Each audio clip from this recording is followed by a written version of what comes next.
এই বিলির কি অবস্থা এখন ওই ওই হাসিনা যাওয়ার পরের থেকেই ধরো যে এই জনগণ সব মাছ মারি খাচ্ছে। ভালো তো হয়, ভালো তো এত গাছ 17 বছর খাতে পারে না লোকজন, কি করবে? কোনো ওই বানিতে লাভ দিয়ে দিত না, ছোট পাট জাল টাল কিছু পাতে দিত না। কুষ্টিয়ার মধ্যে চাঁপাইগাছির বিল থেকে সবাইকে স্বাগত জানাচ্ছি। আমি মোহাম্মদ রফিক। প্রিয় দর্শক, চাঁপাইগাছি বিল কুষ্টিয়ার মধ্যে একটি বৃহত্তম এবং নামকরা বিল। মূলত এই বিলটি খ্যাতি অর্জনের পিছনে মূল ভূমিকা যেটা পালন করে, সেখানে এই বিলের মাছ অত্যন্ত সুস্বাদু। যে মাছ বাংলাদেশের বিভিন্ন প্রান্তে কিন্তু এই জায়গা থেকে মাছটা যারা মাছ ব্যবসায়ী আছে তারা কিন্তু সংগ্রহ করে এই বিভিন্ন প্রান্তে কিন্তু তারা কিন্তু এই মাছ কিন্তু পাঠায়। তা আজকে এই যে বিল, এই বিল কিন্তু গেল 5 তারিখে যে বাংলাদেশের যে গণঅভ্যুত্থান হয় এবং সেই গণঅভ্যুত্থানের পর থেকেই এই বিল কিন্তু পুরোপুরি একেবারে জনসাধারণের জন্য উন্মুক্ত হয়ে যায়। অর্থাৎ এই বিল যারা নিয়ন্ত্রণ করতে, বিশেষ করে তৎকালীন সময় যারা ক্ষমতাসীন আওয়ামী লীগের যারা ছিলেন তারাই কিন্তু এই বিলকে নিয়ন্ত্রণ করতেন এবং তারাই কিন্তু দেখভাল করতেন। অথচ 5 তারিখের পরেই এই বিল পুরাপুরি জনসাধারণের জন্য উন্মুক্ত হয়ে যায় এবং 5 তারিখের পরেই অর্থাৎ যে যার মতন খেয়াল খুশি মতন এই বিল থেকে কিন্তু তারা কিন্তু মাছ সংগ্রহ করেন এবং মাছ কিন্তু ধরে নিয়ে যায়।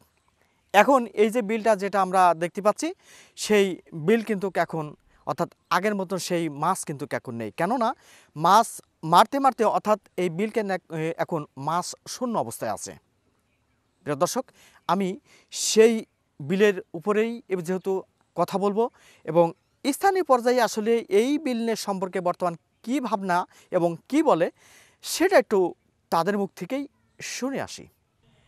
আপনার নাম কি? আমার নাম ইলিয়াস। ইলিয়াস। আপনার বাড়ি? বাড়ি হারুলিয়া। হারুলিয়া। তো এই বিল তো নান্দের বিল। জি। এবং কুষ্টিয়ার একটি নামকরা বিল। জি। এই বিলের কি অবস্থা বর্তমান? এই বিলির কি অবস্থা এখন ওই ওই হাসিনা যাওয়ার পরের থেকেই ধরো যে এই জনগণ সব মাছ মারি খাচ্ছে। আপনারা খেয়েছেন? হ্যাঁ। জি। আচ্ছা, তাতে ভালো হয়েছে আপনাদের জন্য মন্দ? ভালো তো হয়, ভালো তো এত গাছ 17 বছর খাতে পারে না লোকজন, কি করবে? তার মানে ওরা কক্ষিগতভাবে রেখেছিল।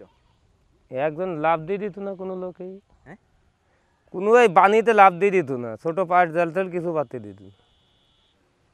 তারপরে আপনারা খুশি হয়েছেন? জি। যে বিল একসময় মানুষের জন্য এত আগ্রহ ছিল, এত উৎফুল্ল ছিল, অথচ সেই বিলের ধারে কাছে কেউ আসতে পারত না। গেল 5 তারিখের পরে এই বিল যখন সবার জন্য উন্মুক্ত হয়ে যায়, তখন শুধু ঝাউদিয়া কিংবা পাটিকাবাড়ি ইউনিয়ন নয়, আশেপাশের বেশ কয়েকটি ইউনিয়ন থেকেই সর্বসাধারণ মানুষ এই বিলে উন্মুক্তভাবে, উন্মুক্ত চিত্রে তারা মাছ সংগ্রহ করতেন এবং করেছেনও তাই। এই বিলটি যদি এখন একেবারেই ফাঁকা দেখা যাচ্ছে, অর্থাৎ তেমন কাউকে তেমন দেখা যাচ্ছে না। গুটি কয়েক মানুষ, কেউ হয়তো বা ধানের চারা, কেউ হয়তো বা কিছু মানুষ আমরা দেখতে পাচ্ছি তারাও কিন্তু মাছ সংগ্রহ করছেন। তাই আজকে স্থানীয় পর্যায়ে যে দু একজন মানুষের সাথে আমি কথা বললাম, তারা কিন্তু বিষয়টা বলছেন যে আমরা দীর্ঘ 17 বছর আমরা একেবারেই কারারুদ্ধ অবস্থায় আমরা ছিলাম, আমরা এই বিলে কখনোই নামতে পারতাম না, মাছ তো দূরের কথা। আজকে তারা উন্মুক্ত হওয়ার পর তারা বেশ সানন্দ চিত্রেই এই উন্মুক্ত জায়গায়, অর্থাৎ এই রাষ্ট্রের একটা বৃহত্তম একটা সম্পদ এই বিলে তারা মাছ ধরতে পেরে তারা অত্যন্ত খুশি এবং সেই খুশিটা তারা অব্যাহত রাখতে চান।